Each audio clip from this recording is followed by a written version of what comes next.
This is a Josh special. He did the calendar year, include the playoffs. Both great. Nick? Yeah. Who would you like more? I know your guy is Mahomes, but who would you like more? Joe Burrow's obviously the better player.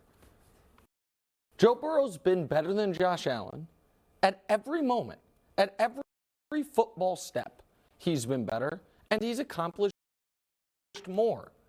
This is where this is nothing to do with Patrick Mahomes, and I'm glad it doesn't. The question is these two players. They were the same high school class. You think we're going to go Patrick Mahomes free on this segment? Yeah. How dare you? Okay. Let's get to 45 with no Okay, Patrick no Mahomes. problem. Greg, they were the same high school class. Burrow was a 3-star. Allen was a 2-star. Oh, my God. We don't care about high school. I am trying to tell a story of a football life. In college, do you care about college football? Yes. Because he went to Wyoming. Josh Allen went to Wyoming, and the highest peak he got to was second team Mountain West. Joe Burrow won, there was a trophy, the Heisman, and a national championship, was undefeated. As a rookie, Joe Burrow barely played and was injured, and still was better than Josh Allen as a rookie, because Josh Allen's rookie year was historically bad. As a second-year player, Josh Allen was okay. Joe Burrow made the Super Bowl. And as a third-year player, Josh Allen was an MVP candidate that fell short of it. And Joe Burrow this year is an MVP candidate that will fall short of it. Joe Burrow's better. He's more consistent. He's more accurate. He is more clutch. And he has accomplished more. Joe Burrow is, by any fair definition, the second best quarterback in football, second best to someone we will not name this segment. So the answer is Joe Burrow, Greg Jennings. So I don't. Even if it was Josh Allen, you're not going to ever say Josh Allen. That's just what you do. No, it's just, it's not what I do. It's what you do. Consistency. I'm a truth teller. It's what you do. However, if I am playing wide receiver, This is good. give me Joe Burrow. Yeah, of Really? course. Yeah. Give me Joe Burrow. Yeah. Because as a receiver, you want a guy, and again, this is not a knock on Josh Allen. I would love to play with Josh Allen too. He does great. Obviously, Sure. Stephon Diggs could attest to that. But Joe Burrow just has this it about him that he is cool under pressure. I showed you guys a clip yesterday To where win the game against the Chiefs. He knew he was going to take a hit. That's what you want at under center, throwing the ball to you as a receiver. I just got to get open. And I know he's going to be accurate.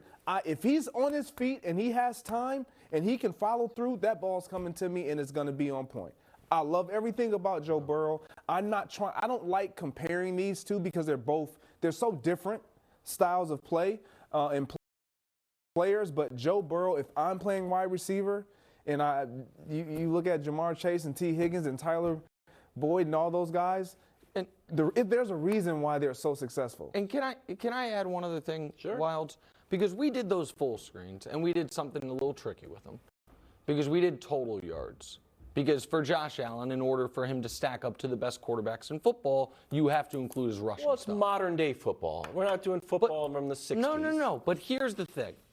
So here's the reason why I discount that to a degree.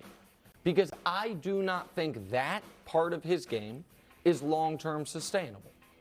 I think the running parts of quarterbacks, with the Lamar as maybe the rare exception, Justin Fields, guys who running is the primary thing they do, it might not be long-term sustainable for them either, but that is what makes them them.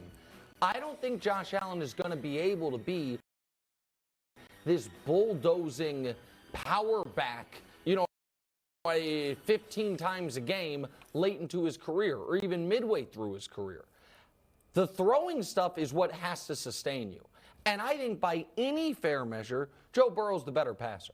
He's the better passer. And so I think that's why Greg said as a wide receiver that you'd rather have him. He is the better passer. Now, Josh can kill you with his legs. And when he runs, it is scary. But I don't look at that as having a long horizon. I look at some point the Bills are going to tell him, you have to stop this. He's not going to. They should have said that a long time It's ago. what makes him special. But you look at Lamar Jackson, one of the reasons why wide receivers aren't running to go play with Lamar, it's not because they don't like that he doesn't pass. It's because he's a better runner than he is a passer. When you look at Joe Burrow, like his ability to stay on task and in the pocket and his pocket presence, it just gives you more opportunity. Yes, the big splash plays are there because of Josh Allen and his off-script ability. Love it.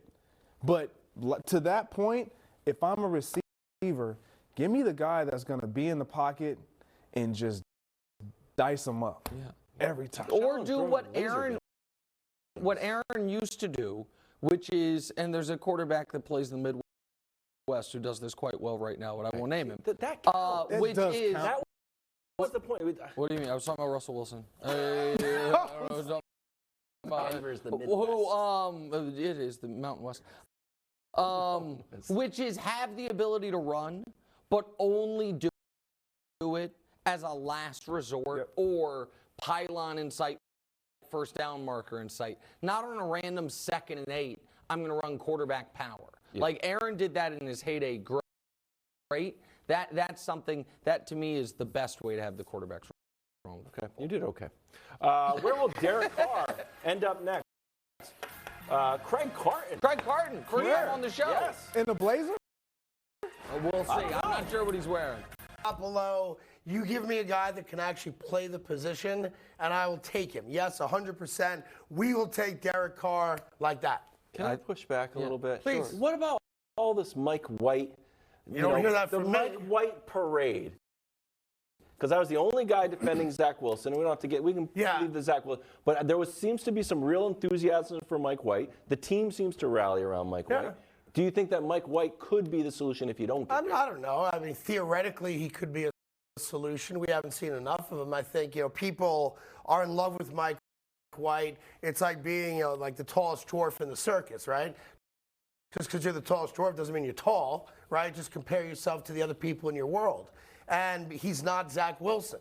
And that's the only reason we like him, because he's not Zach Wilson. Let's be fair. The Jet offense has looked better, has looked like a more real confident offense when Mike White plays. And, there's the old thing we have. Greg knows it better than all of us. The eye test. I know what I see. One guy can't play. One guy looks like he might be able to play. And then Strebler.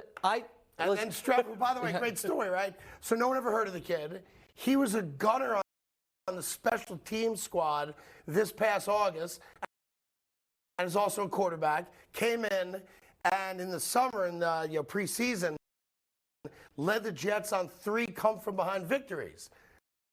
And that's how he got. What? Yeah. That's my guy.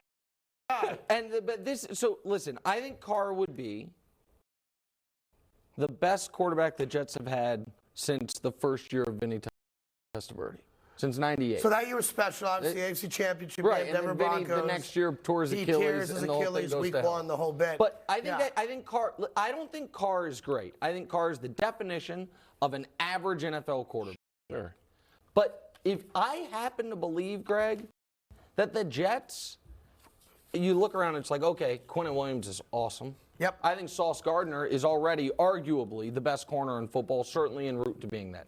Garrett Wilson is going to be a legitimate #1 receiver. And Breece Hall, we'll see. What we saw from him was very good, but he hurt his knee, so we'll see how much that affects him. Mekhi Becton is a high draft pick if he can ever get back on the field. He won't. We'll see. Yeah, I mean, he's had a lot of bad injuries. I understand that. But still, you have all these pieces. I don't think you need a star quarterback in order to compete in the AFC East with that roster. The AFC is really good now because of the Dolphins and the Bills, obviously. But, the Dolphins and Bills are real teams, and Patriots are terrible. But I think that with Derek Carr, the Jets, it would be very surprising to me, Greg, if they didn't make the playoffs if they had Derek Carr.